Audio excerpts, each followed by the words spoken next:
नमस्कार मित्रों, मैं लीना स्वागत करती हूँ आप सभी का अपने YouTube चैनल में जिसका नाम है पिक्चर प्रॉप्स।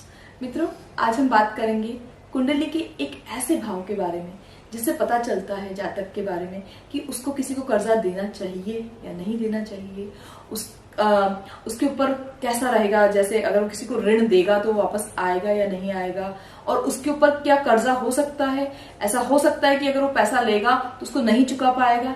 जी हाँ, आपकी कुंडली जो होती है, वो कहते हैं ना कि कुंडली एक तरह से आपका आईना होती है।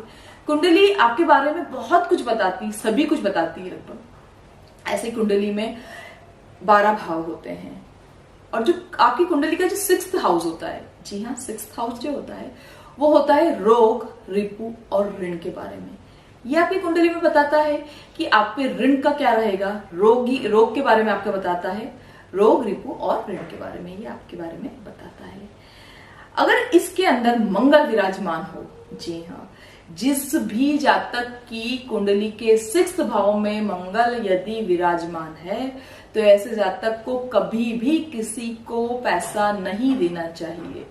यदि उसने किसी को कर्जा दिया, उसने यदि किसी को अपना पैसा उधार दिया, तो आप लिख के रख लीजिए, ऐसे जातकों का पैसा वापस नहीं आता है, चाहे वो कितना भी प्रयास कर ले।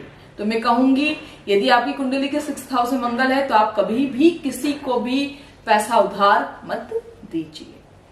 चलिए, तो मैं आपको 6th हाउस के आगे बारे में और भी बताती हूँ। देखिए, यदि 6th हाउस का संबंध 2nd से और 11th हाउस से बन रहा है तो ऐसे जातक पे ऋण हमेशा रहेगा। जी हाँ, दरिद्र योग का निर्माण होता है। जी, ऐसे जातकों का जो पैसा होता है वो हमेशा कर्जे में डूबे होते हैं। ऐसे जातक, उनको कितना भी आप पैसा दे दीजिए, कितनी भी प्रॉपर्टी दे दीजिए, वो सब कुछ समाप्त कर देते हैं, सब कुछ खत्म कर देते हैं। क्योंकि जो आपका 2nd हाउस है और जो 11th हाउस है, अगर उसका संबंध आपके 6th हाउस से बन रहा है तो दरिद्र योग का निर्माण हो रहा है, और इसके फलस्वरूप आपको हमेशा पैसे से रिलेटेड प्रॉब्लम रहती है। आपको कितना भी धन दे दिया जाए पर आपकी जो हालत है हमेशा खराब रहेगी।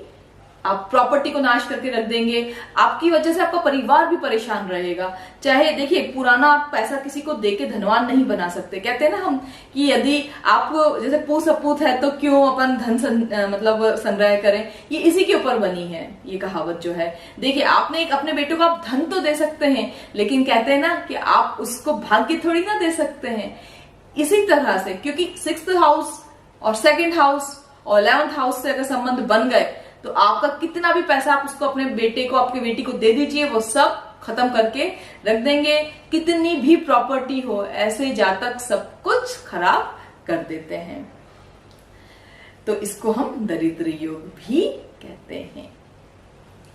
यदि किसी जातक की कुंडली में दरिद्र योग है तो आप पूछेंगे कि हम क्या करें। तो मैं आपको एक सिंपल सा उपाय बताती हूँ।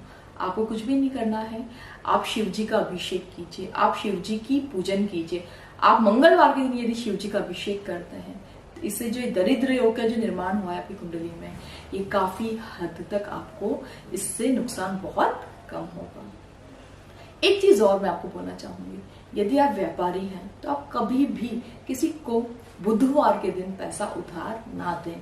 यदि आप बुधवार को पैसा उधार देते हैं तो इससे आपका जो व्यापार है वो काफी कमजोर होता है, और इसकी वजह से जो आपका पैसा है, जो आपकी लक्ष्मी है, वो आपसे दूर होती है, लक्ष्मी माँ रूठ जाती है। इसलिए बुधवार के दिन किसी भी व्यापारी को पैसा उधार नहीं देना चाहिए। चलिए मित्रों, तो आज की वीडियो को यहीं समाप्त करती हूँ। बहुत जल्दी नई वीडियो के साथ आपसे मिलूंगी। नमस्कार।